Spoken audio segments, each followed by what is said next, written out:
Conéctate con nosotros, búscanos en Instagram como Radio U Central. Revive tus programas favoritos en nuestro canal de YouTube y visita nuestro sitio web radio.ucentral.cl.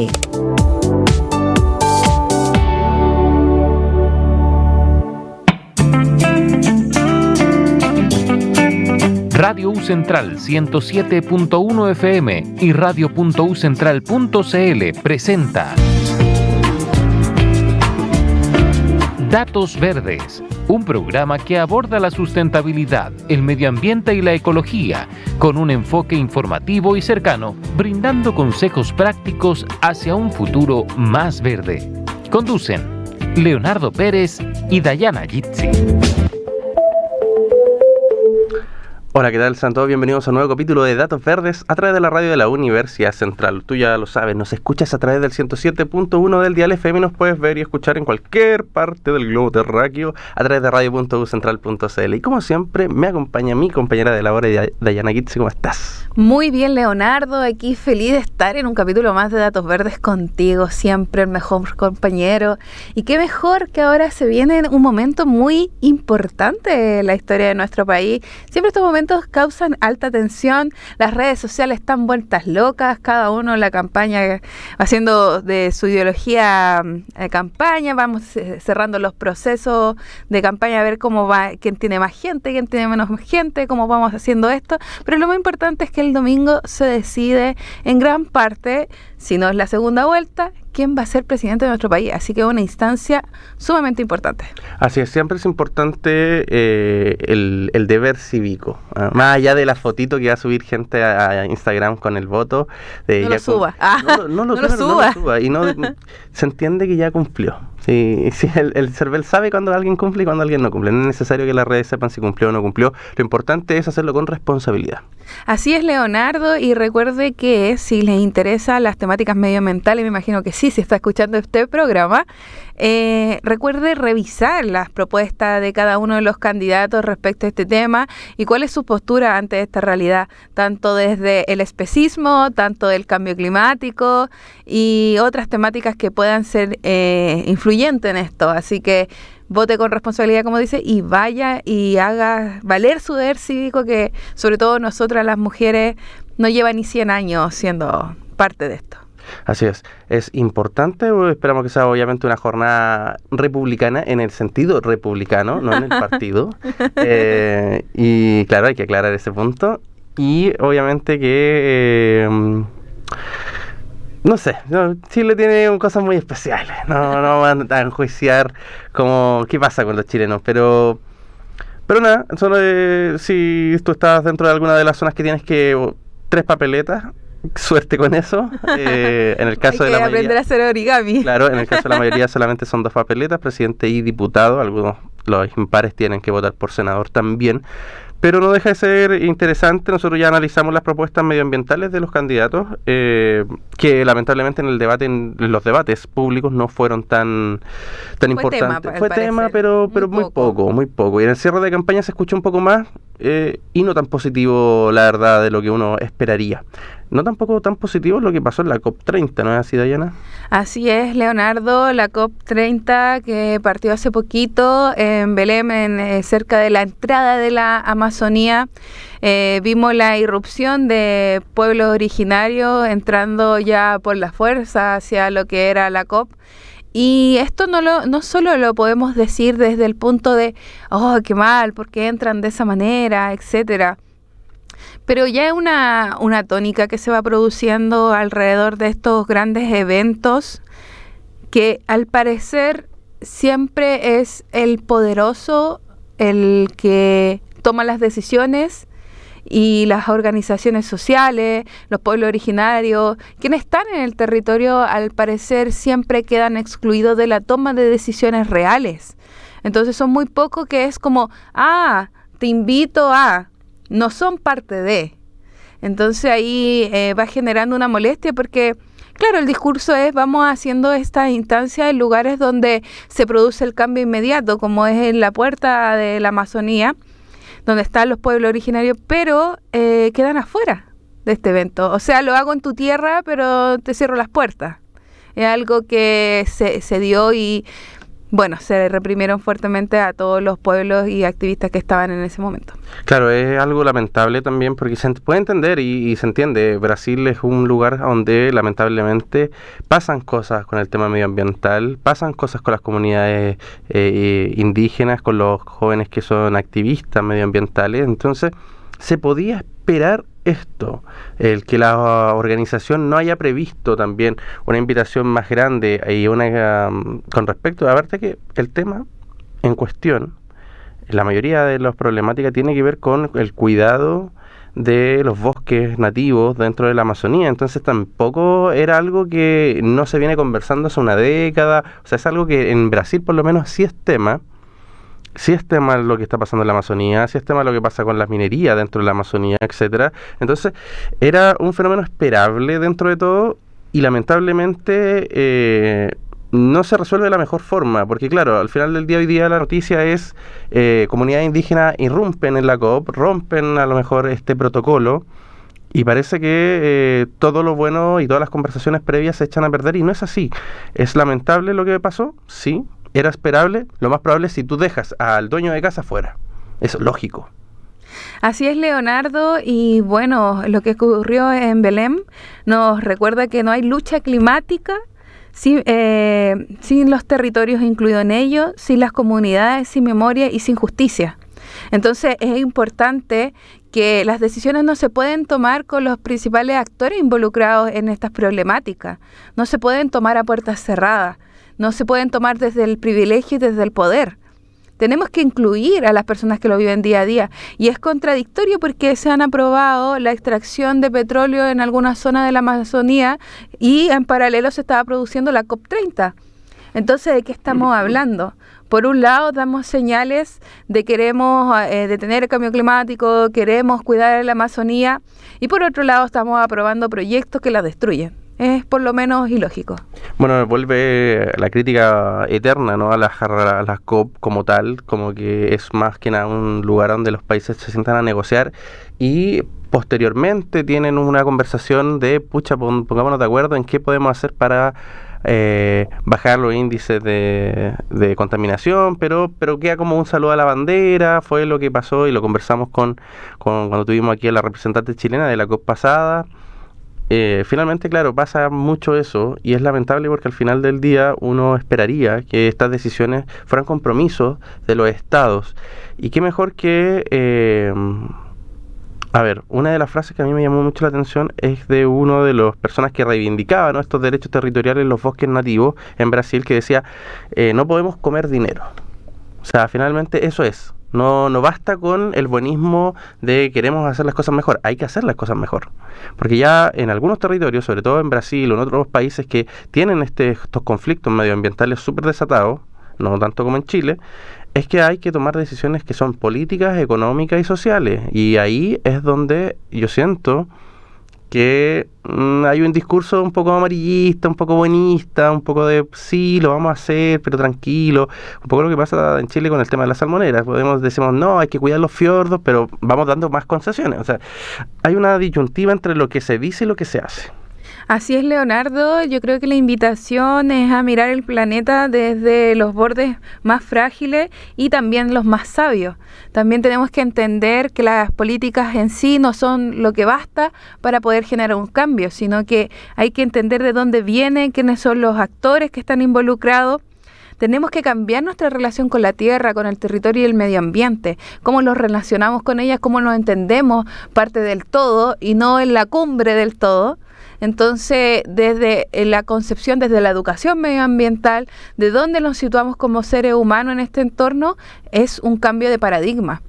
Entonces, mientras nos estemos buscando poner el pie encima y quién es el más exitoso y qué está arriba de, y el protocolo de, vamos cerrando los espacios realmente a las discusiones reales de dónde están los problemas de la gente que vive en los territorios, que estamos viendo también, hace poco salió la noticia que estamos viviendo el primer éxodo de personas respecto a que su país que es una isla, se está inundando. Entonces son personas que crecieron, que sus raíces están en ese territorio y van a tener que abandonar sus tierras ancestrales por el cambio climático, porque su isla se está hundiendo. Totalmente, eso también es parte de lo que se enfrenta cuando se habla del cambio climático. Estos migrantes climáticos, que es un fenómeno que en África ya se está dando mucho, en Asia se está dando, en Chile se está dando en Montepatria, y no le estamos tomando el peso también porque las grandes urbes, las grandes capitales del mundo no lo están sufriendo. Ya tienen otros problemas, tienen otro tipo de detalles que nos están afectando. Pero bueno, yo creo que ese tipo de problemáticas las vamos a seguir viendo durante mucho tiempo. Esperamos que obviamente las soluciones se puedan ir dando. Yo creo, Dayana, que nos queda mucha tela que seguir cortando, pero llegó el momento de ir rápidamente a nuestra primera pausa musical, porque luego tenemos una gran invitada, así que estamos en pie de ir a esa pausa y volvemos en Datos Verdes. Y ya estamos de regreso en Datos Verdes, un programa que aborda la sustentabilidad, el medio ambiente y la ecología con un enfoque informativo y cercano, brindando consejos prácticos hacia un futuro más verde. Muy bien, estamos de vuelta en el segundo bloque de Datos Verdes y como ya lo anuncié, tenemos una gran invitada, ¿no es así, Dayana? Así es, Leonardo. Tenemos a Camila Figueroa, presidenta de la Fundación Aprende Conciencia. Qué interesante tener una invitada tan tremenda, porque la educación es un tema fundamental que estamos atendiendo hoy en día, sobre todo en este proceso que nos trae la actualidad. ¿Cómo estás, Camila? Hola, chiquillos, bien, ¿y ustedes cómo están? Muy bien, muy bien. Pero para entrar en materia, queremos entender de qué se trata todo esto, cómo nace la idea de combinar la ciencia y el arte en los procesos educativos y la sensibilización ambiental en esta fundación que se creó. Bueno, la fundación nace desde la idea de transmitir las ciencias de un lenguaje más amigable, más ameno, no tan lejano como para la sociedad. Y bueno, y el arte apareció como un puente, como conector de la ciencia y como del lenguaje de comunicación para que la gente fuera más entendible, más amigable, mucho más cercano. Entonces, bueno, nosotros nos dedicamos a divulgar la educación ambiental y la ciencia a través de las artes y del juego para que nos sea como más dinámico, más amigable, más entretenido aprender. Camila, ¿cuál dirías tú que son, bueno, lo principal o la esencia principal que tiene la fundación? ¿Cómo se articulan ustedes y cuánto tiempo ya llevan haciendo esta educación ambiental y si algún proyecto que tú sientas que marca un poco el camino de ustedes? Bueno, nosotros estamos desde el 2017, somos una fundación de fines de lucro que ya lleva 8 años y bueno, nosotros la pauta que marca nuestra diferencia es entregar como experiencias inmersivas o experiencias que sean más interactivas con la gente, que no sea un poco entregar herramientas o entregar los conocimientos de manera unilateral como se entrega en la sala de clases, sino que sea de una manera más informal y que sea a través de la experiencia, desde el juego, en general como aprender haciendo, esa es como nuestra dinámica. ¿Y qué proyecto hemos estado trabajando? Bueno, nos hemos involucrado harto en trabajos con colegios. Hemos estado trabajando últimamente con el Festival Escolar de Aves, que es un festival que busca acercar la avifauna y la migración como procesos naturales. Hemos estado trabajando con colegios. También estamos trabajando con las brigadas patrimoniales, que son chicos y chicas interesados en ser guardianes del patrimonio en Valparaíso, donde nosotros les entregamos herramientas tanto de patrimonio natural y cultural. Y actualmente nos encontramos en un programa que se llama Valparaíso Creativo y estamos haciendo una bitácora de sticker que se llama Valparaíso Vivo, que es para aprender sobre la biodiversidad y, bueno, y cultura de Valparaíso mediante también el juego y la dinámica más familiar. Súper, Camila. Bueno, lo que ustedes hacen es súper interesante y me gustaría que nos contaras un poco de las dificultades que han encontrado, porque los procesos educativos tienen una montonera de dificultades, porque cómo conectas con un conocimiento situado en el contexto de las personas del estudiante o de quien va a recibir este mensaje, es un desafío para poder motivarlos, porque entrar en la educación no es solamente entregar un mensaje, es algo mucho más profundo. ¿Qué dificultades han encontrado ustedes en estos procesos? Bueno, la principal barrera que nosotros encontramos es la desigualdad, partiendo por eso, como la desigualdad en los territorios, el acceso a la información o las tecnologías. distintas. A veces lo que nosotros damos por hecho, que todos los colegios tienen por igual, hay colegios que se encuentran un poco más alejados de lo que es la zona como de la ciudad, y ellos tienen como, ahí hay un gran trabajo que hacer con el acceso a la desigualdad. También el lenguaje técnico muchas veces que se usa en la academia o los papers científicos, los nombres científicos incluso de las especies, siempre es como un poco como que aleja de primeramente a la sociedad. Y lo otro que es una barrera muy importante, y es que pasa como de manera transversal, es que la educación ambiental no se enseña en la base que es en los colegios, y tampoco se rescata muchas veces los saberes ancestrales o los saberes como situados locales de las comunidades, sino que se pasa por alto. Entonces creo que esas son como las barreras, partir por rescatar y también darle a las personas un sentido de pertenencia mucho antes de ingresar a trabajar como con comunidades o con colegios. Camila, ¿ustedes como fundación han tenido algunas barreras para poder llegar a los espacios que hoy día están trabajando, o las instituciones, los colegios han tenido muy buena recepción al proyecto que ustedes han planteado? En general siempre tiene una muy buena recepción a lo que nosotros hacemos, pero ahí obviamente la barrera sigue siendo la desigualdad. A veces uno tiene una experiencia muy grande que mostrar o quiere llevar a los chicos al bosque, al humedal, y a veces paramos la actividad porque no tenemos un bus, por ejemplo. Entonces ahí ya es como el primer acceso que no tenemos como cómo sacarlo, a veces los permisos. Yo creo que la desigualdad es como uno de los principales temas cuando trabajamos principalmente con colegios en este caso. Sí, la desigualdad, el contexto, que todos parten de puntos diferentes, como tú mencionas, como las bases que se van teniendo dificultan mucho los procesos de aprendizaje de cada uno, porque, bueno, en la educación se dice eso también, que es un punto fundamental, entender desde parte del estudiantado de cómo se van teniendo los procesos de enseñanza y aprendizaje. Es un punto de inflexión y ustedes lo tienen más que claro con lo que nos vas contando.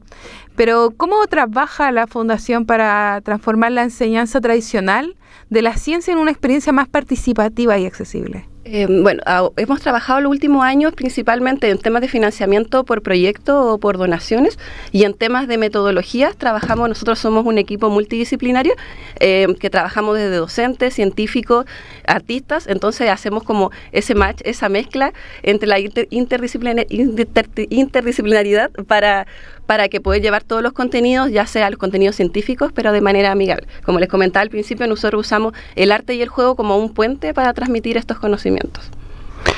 Camila, ¿el rango más o menos etario que ustedes abarcan en el proyecto o es más transversal en ese aspecto? Sí, nosotros trabajamos transversalmente, tenemos público preescolar, hemos trabajado con jardines infantiles, hemos trabajado con colegios, con adultos mayores, con organizaciones comunitarias, pero independientemente, los últimos años hemos tenido fuerte el público escolar.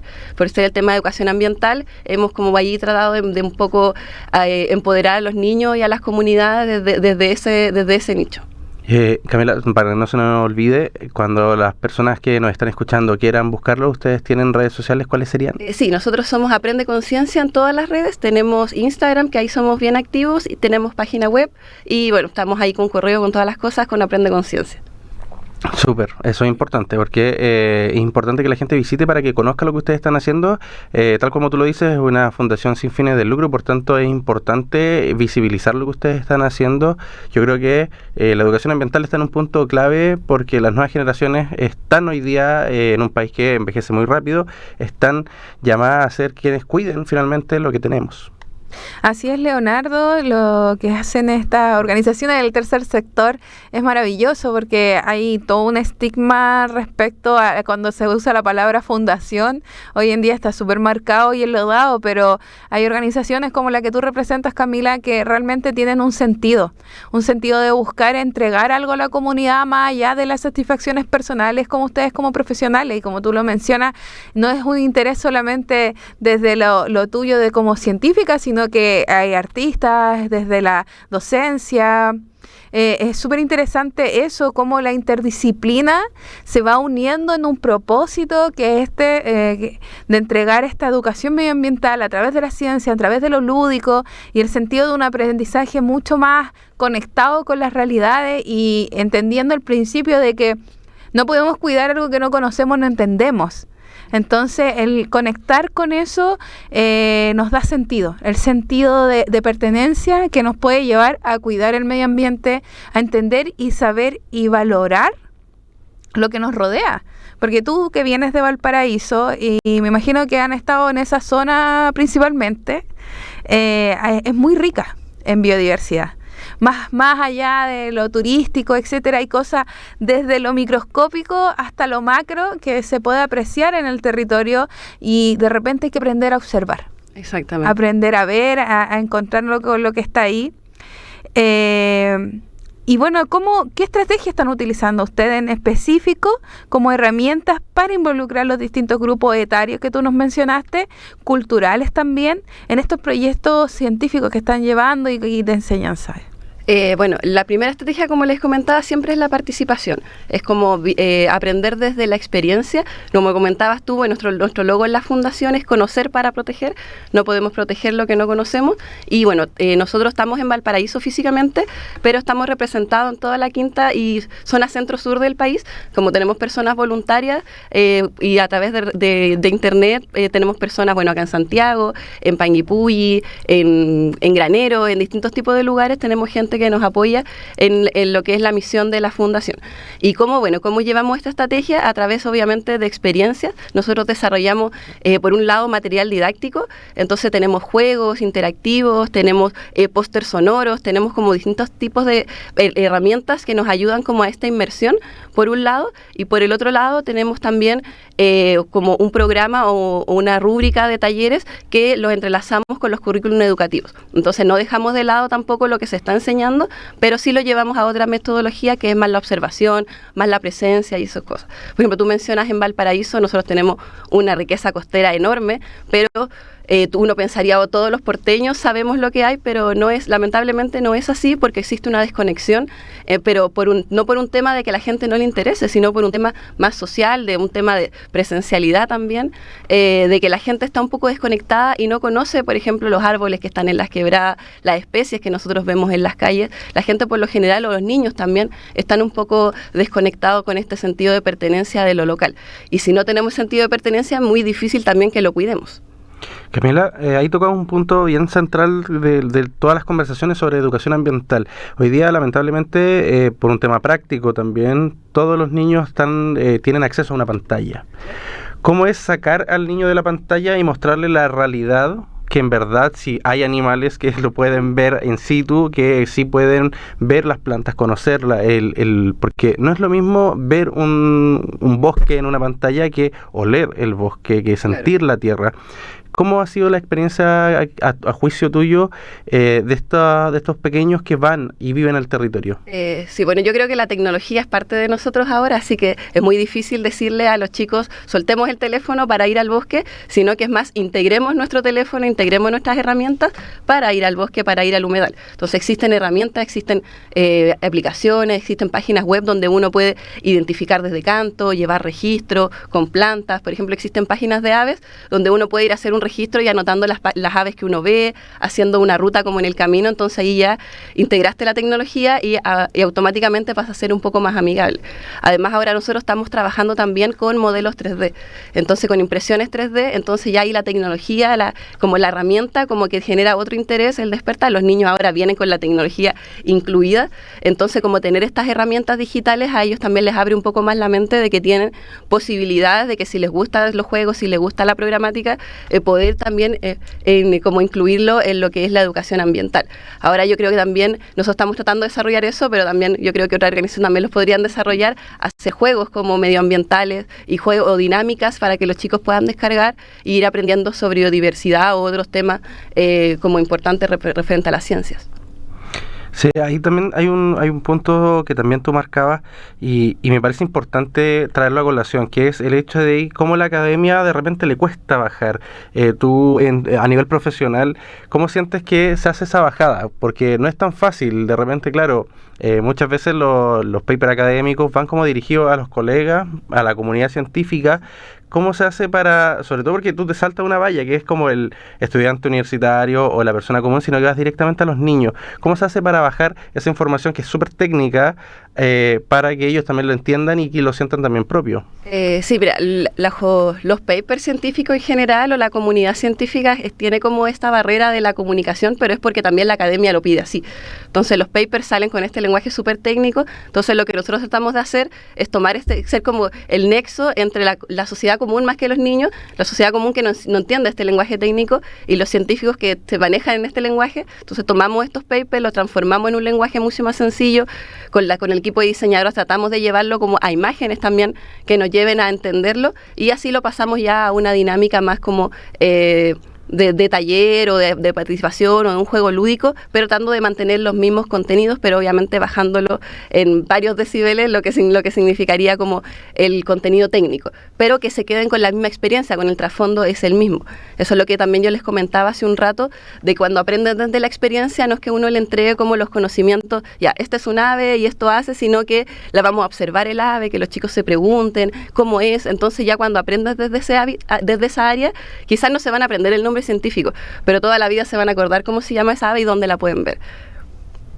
Así es, Camila, lo que tú nos vas relatando tiene mucho sentido para mí, desde lo lúdico, desde la experiencia de vivir, y ustedes vienen siendo así como un decodificador de estos conocimientos que están ahí, que existen, y qué rico poder democratizar la ciencia, democratizar el conocimiento y poder vivir in situ y ser parte de. O sea, ya no solamente lo ves desde un rincón, sino que la experiencia misma es súper rica, independiente del rango etario en el que se encuentre esa persona, porque el que quiera participar en esta instancia con ustedes ya quiere decir que tiene una curiosidad de su entorno, y ustedes toman esta curiosidad rica que tienen y la aprovechan de decir, mira, esto es lo que hay, esto es lo que existe, mira, está aquí, está en la esquina, lo puedes ver acá, lo puedes ver allá, y como tú dices, lo experiencial te genera eso de que tú no es como que cuando te aprendes algo de memoria. Claro. Va más allá, vas integrando tus sentidos, y ese conocimiento se perpetúa mucho más. Porque el día de mañana, desde la docencia se dice que este tipo de conocimientos te despiertan esto como detonación en el cerebro, que tú puedes ir después de un tiempo caminando por un lugar y escuchas este sonido de esta ave, y me acordé, y traes de nuevo todas esas cosas y toda esa experiencia. Es súper rico eso en el proceso de aprendizaje. Entonces, ¿qué nos puedes decir? ¿Qué crees que la educación medioambiental necesita para estas experiencias y esta menos memoria de aprenderse las cosas así? Yo creo que tenemos que entender la ciencia y la educación ambiental como parte de la vida o de la sociedad. No es como que la ciencia está ahí y nosotros tenemos que acercarnos a la ciencia, sino que la ciencia es parte de nuestro cotidiano y es lo que le puede dar respuesta a las cosas que hacemos cotidianamente, en cualquier ámbito, yo creo que de nuestras vidas. Entonces, cuando uno encuentra este nicho donde alguien tiene como esa duda, es ahí donde, como dices tú, entramos nosotros como a escarbar y a preguntar. Es cuando estamos haciendo nosotros talleres o actividades, buscamos a veces como un detonador, así como que nos guíe la actividad o nos guíe nos haga la hoja de ruta de lo que va a ser dependiendo de los intereses también de cada chico o de cada comunidad en este caso. Porque como te comentaba, no es solamente entregar contenido, sino que aprender de ambos lados y que ellos se queden con la experiencia del conocimiento, ya sea con los colegios, por ejemplo, que ellos nos enseñan cómo usar teléfono o lenguajes que ahora nosotros tampoco manejamos mucho, o también cuando trabajamos en comunidades que tienen otros tipos de saberes que a veces nosotros tampoco manejamos. Entonces también estuvimos trabajando con una comunidad donde sacamos, unas chicas de la fundación trabajan una bitácora de plantas medicinales. Entonces ahí recogieron todos estos conocimientos que muchas veces tienen nuestras mamás, nuestras abuelitas en la casa y que ya ahora pasan como desapercibidos. Entonces tomamos esto, rescatamos las plantas medicinales, qué podemos hacer, dónde las podemos encontrar, y a veces, muchas veces, plantas medicinales las podemos encontrar en el paradero. En la ciudad más común podemos encontrar un diente de león, que también es una planta medicinal. Sí, es así. Camila, ¿qué particularidad tiene la región donde ustedes trabajan, la región de Valparaíso? Porque, claro, uno conoce Valparaíso principalmente por ser patrimonio cultural de la UNESCO y muchas otras particularidades, pero a nivel ambiental, cuando uno escarba un poquito más, porque mucha gente a lo mejor no sabe que ustedes tienen buenos parques, que tienen lugares bien bonitos, con mucha biodiversidad. ¿Cuál sería como el fuerte que tú sientes que tiene que rescatar mucho más la ciudad? Sí, bueno, la zona central de Chile en general está dentro de los unos hotspots climáticos mundiales, que son como puntos calientes de biodiversidad. Entonces nosotros acá, en la zona cuarta, quinta y sexta región, tenemos un clima mediterráneo, lo que favorece la presencia del bosque esclerófilo. Es un tipo de bosque que nosotros tenemos acá en la zona central, que no existe en otro lado, y que, bueno, se caracteriza porque este es un bosque con las hojas siempre verdes.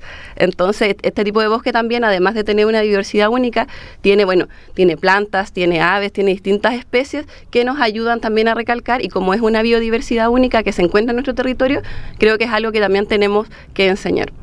Pero sí, la gente por lo general no sabe que Valparaíso o la zona central tiene un punto de biodiversidad tan alto que también favorece mucho el endemismo, que son especies que viven solamente en un lugar del mundo y por zonas climáticas no habitan en otro lugar. Sí, es importante, como tú mencionas, entender lo rico que somos. Exactamente. De alguna manera, lo rico que somos, y a veces somos ciegos a esta riqueza que tenemos tan cerca. Y no solamente en Valparaíso, como tú mencionas, toda la zona central, estos climas que se generan tan especiales. Y bueno, también el ser humano va arrasando muy rápido con estos territorios y se van degradando también, y vamos teniendo esta disyuntiva entre lo productivo y cómo cuidamos nuestro medio ambiente. Sobre todo tú lo sabrás, lo que está pasando con los paltos, etcétera, que sí es bastante rico, pero consume muchísima agua, y eso va secando los territorios, va no trayendo no solamente un problema para las comunidades mismas que habitan, sino que para todo el entorno y los ecosistemas que dependen de esa agua, porque el agua es vida, y ya lo sabemos muy bien. ¿Cómo se puede fortalecer el sentido de pertenencia ambiental a través de la historia, la identidad y la memoria local? Sí, mira, yo creo que, como tú decías recién, no es que no sepamos lo que tenemos. Yo creo que todos sabemos lo que tenemos, pero no sabemos interpretarlo, no sabemos leerlo, porque no se lee de la misma manera que nos enseñan a leer en el colegio, se lee de distinta manera la biodiversidad. Yo creo que la invitación siempre que hacemos, más allá de que se acerquen a actividades y todo, y la invitación siempre a observar, a escuchar, de salir de nuestra cotidianidad, y no significa salir al campo, sino que salir cuando vayamos quizás al paradero, saliendo del colegio, del trabajo, saquémonos los audífonos, vamos observando el ambiente, miremos qué hay alrededor, qué pajarito canta, qué árbol está fuera de mi casa, qué árbol está en el paradero, y a veces con esas pequeñas preguntas o con esa pequeña activación de la curiosidad, como que ahí a la gente se le abre un mundo, porque quizás a alguna gente le gustan los pájaros, otra gente se va a interesar más por las plantas, por las nubes, y un tipo de cosas, pero como yo creo que el activar la curiosidad, el observar, como que es la primera línea que hay que romper.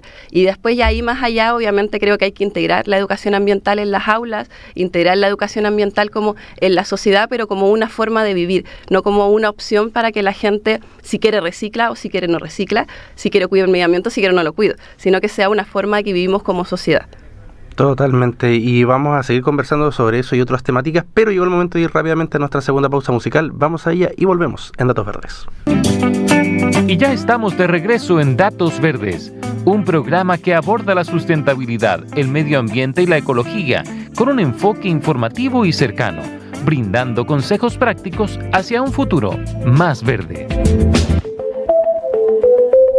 Muy bien, ya estamos de vuelta en el último bloque de Datos Verdes y seguimos conversando con respecto a lo importante que es la educación ambiental, sobre todo en el caso de las aulas, porque de repente, claro, hay ciertas barreras. Bueno, Camila nos comentaba con respecto a que obviamente por temas a lo mejor presupuestarios no todos los establecimientos pueden darse el lujo de tener una visita a terreno, pero más allá de eso, a tu juicio, en la región de Valparaíso hay mucha motivación con respecto a integrar el tema ambiental y la recepción académica también que pueden tener, porque se entiende que muchos docentes también es una gran carga tener que preparar varias materias al mismo tiempo. ¿Se siente esa motivación? Yo creo que sí, de parte de los docentes en general sí hay motivación, y como les comentaba también hace un rato, por lo general cuando existe una educación ambiental o actividades más lúdicas es porque el docente tiene como ese interés o esa motivación de querer sacar a los chicos, de poder enseñarle un poco más allá del aula.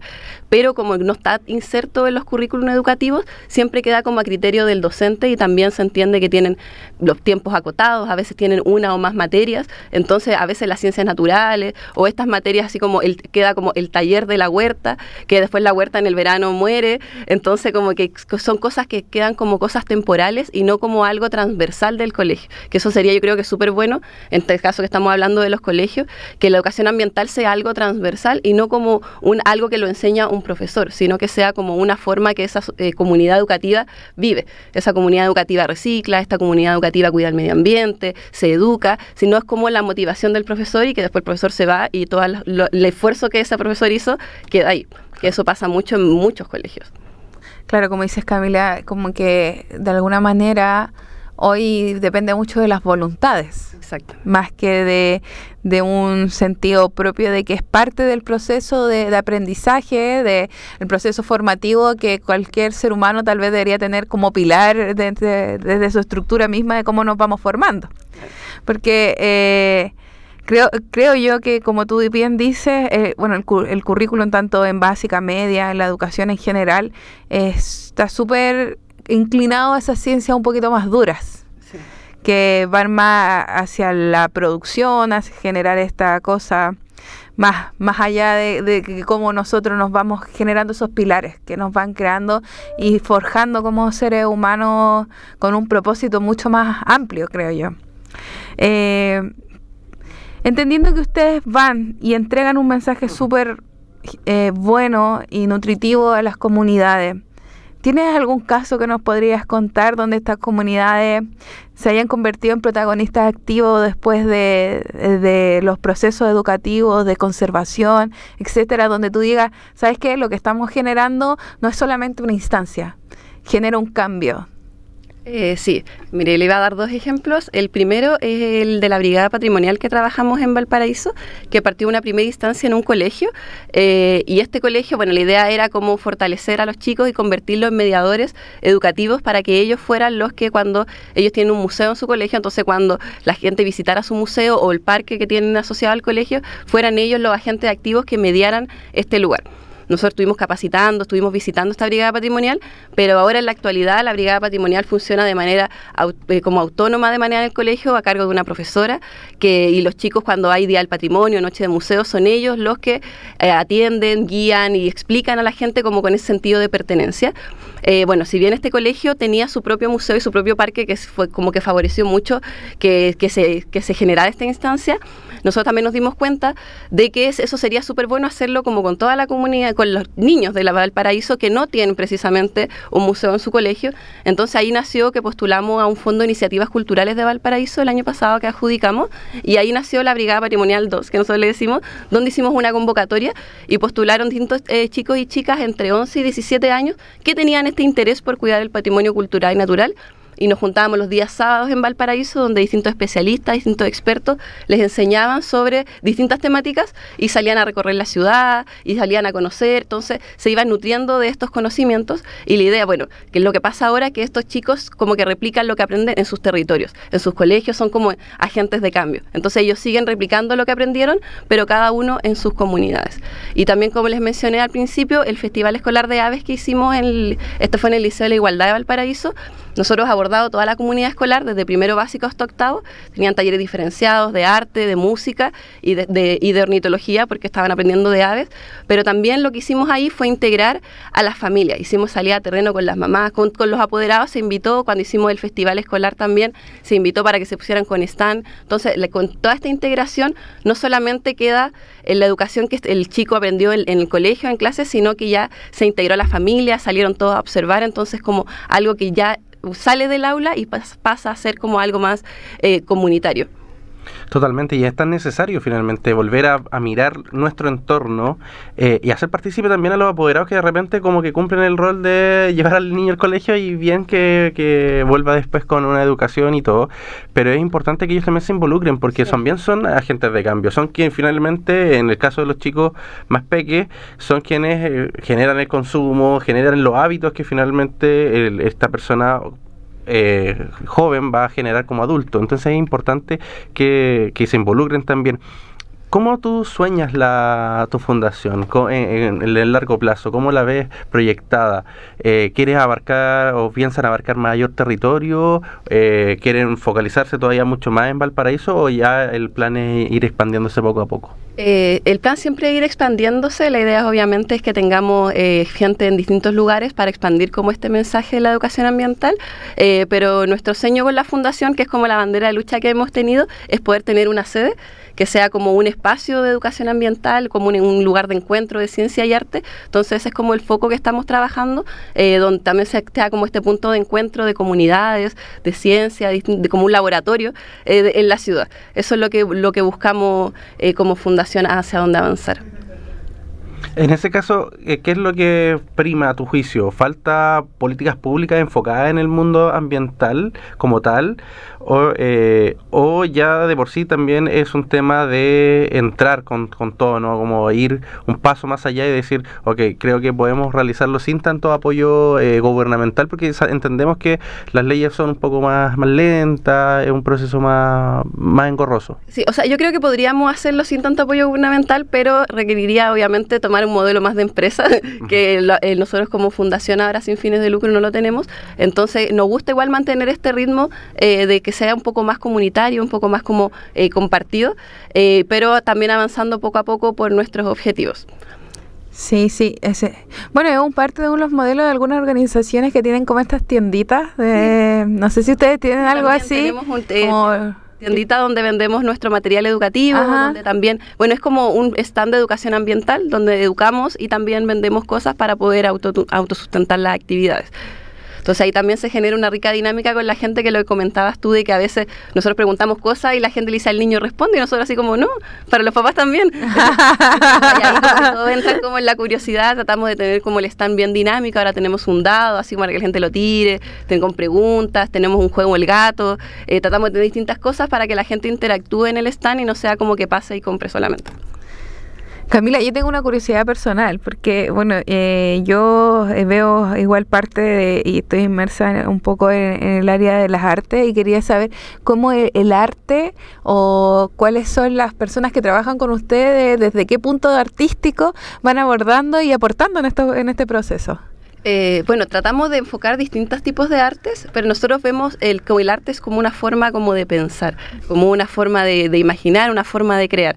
Entonces tratamos utilizar distintas expresiones artísticas, ya sea de la ilustración, el bordado, el grabado.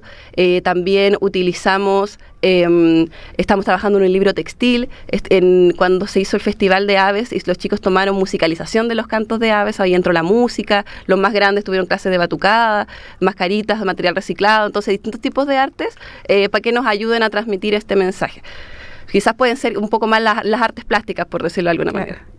Totalmente, y es importante eso, porque al sentirte parte de una comunidad que cree en cuidar el entorno, ellos también se hacen parte de mejores toma de decisiones, que al final del día, y es lo que comentábamos al comenzar el programa, es lo que nos lleva a elegir mejores candidatos, elegir mejores al ir al supermercado. Son pequeñas decisiones que van a impactar mucho el medio ambiente. Nos van quedando un par de minutos, pero no quiero dejar pasar los datos verdes. ¿Qué libro, documental, aparte obviamente de volver a recordarnos cuáles las redes sociales de la Fundación, nos podría recomendar que a tu juicio son importantes para las personas que están empezando en la educación ambiental? Bueno, las redes sociales somos Aprende Conciencia en todas las redes, y de libros, bueno, no puedo dejar de mencionar el libro que colaboramos con la Fundación, que se llama Vendemicus chilensis, que es un libro que habla de las 13 aves endémicas de Chile, con una pequeña ficha, tiene un QR que lleva el canto de cada una de las aves y un cuento ilustrado.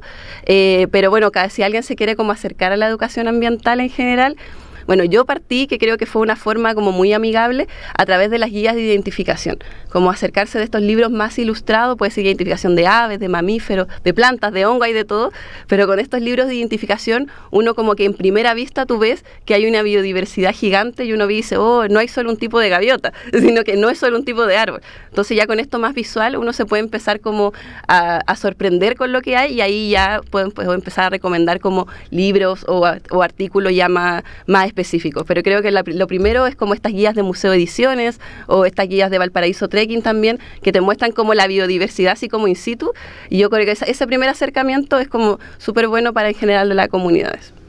Dayana, sí.